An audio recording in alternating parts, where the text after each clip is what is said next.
Hey, what's up everyone, Morey Croson here, and today we're going to be going over the wrist timing when you're throwing the football to help you in being able to better understand how to generate velocity during the throw, and also really make sure that you're able to get the ball out of your hands quickly. This is a common mistake that I see, probably the most common mistake that I see, and something that I really want to help you guys to be able to correct, because you're going to see tremendous benefits in your throwing once you're able to do that. So, as always, if you like the information, go ahead and click that thumbs up down below. Subscribe to the channel if you haven't already, and if you have any questions, comments, recommendations, anything like that, go ahead and leave those down below. We're gonna hop the video right now. All right, so we have here on the left, we got Josh Allen, and then we got a novice quarterback here on the right. And really, when we go and we look into the first, kind of set position, load, both guys are in similar spots. This guy has the ball a little bit further back in this position, but doing a good job keeping that front shoulder closed, loading onto the back leg. And I will say that a lot of people think that when it comes to throwing power, that you got to use more of the lower body, use more of the core, front arm position, this, that, and the other, all these different parts of it that have an impact. And not to say that those don't have an impact, but just to say that if you don't have the right mechanics and how you're loading the shoulder, then it doesn't matter how strong you're going to be, right? He could have the biggest lower body ever, or strongest lower body out ever, but if you're not loading the shoulder correctly, you're not going to be able to throw. That's why, some of these guys that, like the Russell Wilsons and the Kyler Murrays and the Drew Breeses, right? They're able to play at such a high level because they load their shoulder properly when they're throwing. They're not the biggest guys in the world, but they're still able to have a strong arm because of the loading sequences. And really what ends up happening with the loading sequence has to do with the wrist positioning, right? And the importance of the wrist positioning. And so you see a lot of those guys, when they first load, they're getting into this position with their hands, right? Guys like Tom Brady, not everybody loads like this. I'd say it's like probably 85-90% of quarterbacks will load just like this, so that's why I'm doing the video on here of that. But you can see it gets to an original kind of loading position, and then this is where we start to see the issues within the throw, is once it passes that initial load. So we can see here on the right, notice how he goes really straight back behind, and I know not everybody's going to throw like this, but really just try to take the information here. Don't think that because you don't throw exactly like this that this doesn't apply to you, because you don't throw like Josh Allen, then it does, okay? And so what we're looking at here is the nose of the football ends up facing straight ahead, right? And he allows the nose of the football to get way back behind the head, right? And then we'll compare that to Josh Allen, where, notice the elbow doesn't drop, right? Once you go and you load and you drop that elbow, now you're immediately taking the initial load on the pec, and you are allowing the muscle activation to transfer into more of like the infraspinatus, maybe even the lat a little bit. So you just totally changed what muscles are being active now by dropping the elbow.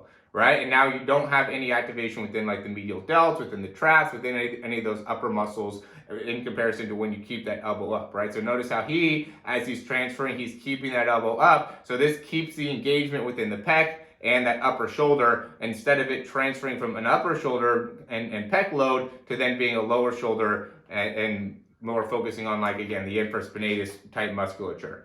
Okay, I don't want to get too technical into the muscles, but just understand that there is a science behind it. So now, as he's trying to bring the elbow forward, you can see, again, the nose of the football is facing straight up. He's just driving the elbow while the wrist is in a very, very neutral position, right? And when you're not moving the wrist at all, right? So as you're going through the motion, if the hand ends up being very, very stagnant like that, now you end up having to create a lot more momentum and pull just purely out of whatever muscles are loaded, right? So this ends up being all the muscles under here in order to make this throw, right? So now he has to use all the muscles that don't do this action to actually make this throw. The muscles that should be like slowing the arm down.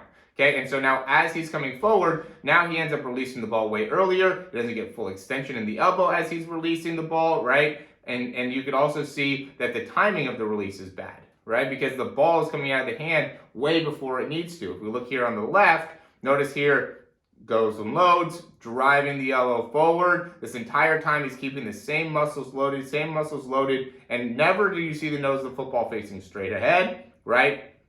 He has a bit of a time period here where the ball's on top of the wrist, but then immediately as he's driving the elbow through, and right here, by the way, the ball's not getting back at all here, but he's creating a ton of external rotation. So he's stretching the entire, so that entire front part of his body's all stretching, as well as the front part of the shoulder. That's all lengthening, ready to contract with a lot of force. So now as he comes through, he creates all this force coming forward and through that he just loaded very, very efficiently and very, very effectively. And now even through the wrist, right? So you can see the wrist being loaded. Now the wrist gets to neutral. And notice how far out in front he is, right? The ball is way out in front of the head as it's coming out of his hand, which allows him to be able to create a very downward movement on the throw, right? In comparison to this athlete who, is using these muscles that are more of those decelerators that, would make you think that he's able to get a lot of downward movement on the throw. But in all actuality, based off of when the ball comes out of his hands, he's actually getting a lot of upward momentum in the throw, which is a very contradictory force production in terms of how you're effectively using your body. Okay, so if you're not, you're trying to utilize the body in one way, but you're actually utilizing it in another way, you're not going to obviously get the benefit that you're looking to get. Okay, and well, the reason I'm saying that, the reason that's important is there's a lot of you guys that are in that situation, right? The reason that you can bench a lot or have a lot of upper body strength but don't get very much result in terms of your throwing power, throwing distance, is because of the timing that you have within your arms, the shoulders, and the sequencing that you're creating when you're actually releasing the ball. And by you being off in that, now it's making it so, again, you're using the body in a way that is not effective for throwing a football, right? You're utilizing certain muscles and you're just not going through the right circumstances in order to throw the ball great. And I know that there's a lot of people that might end up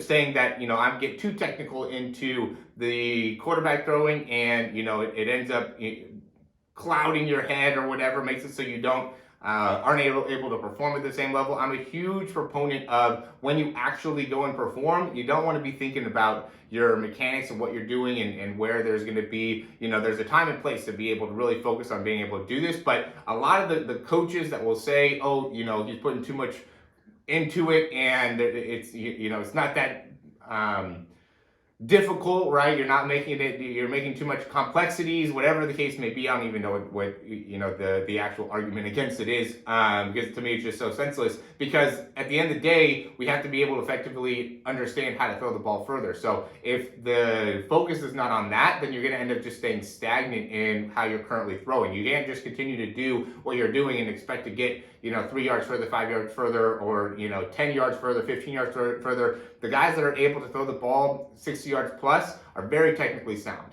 And that's just the fact of the reality. And so you have to be able to understand how to be that technically sound in order to be able to throw the ball, that far. Yeah, there's some people that are just naturally gifted, and the people that are naturally gifted will not be watching this video, right? The people that are actually trying to work for it are going to be the people that are watching this video. And if you're watching this video and this makes sense to you, I would definitely check out the breakdowns down below. Check out the program down below, where there's a lot of different things that I have available currently that will really help you out in understanding exactly what we do and how we're going to be able to help you out in maximizing your throwing performance. And I think it's super, super important, especially now that we're going into the off season, to be able to really focus on the details of your mechanics in order to actually make the improvements that you're looking to see.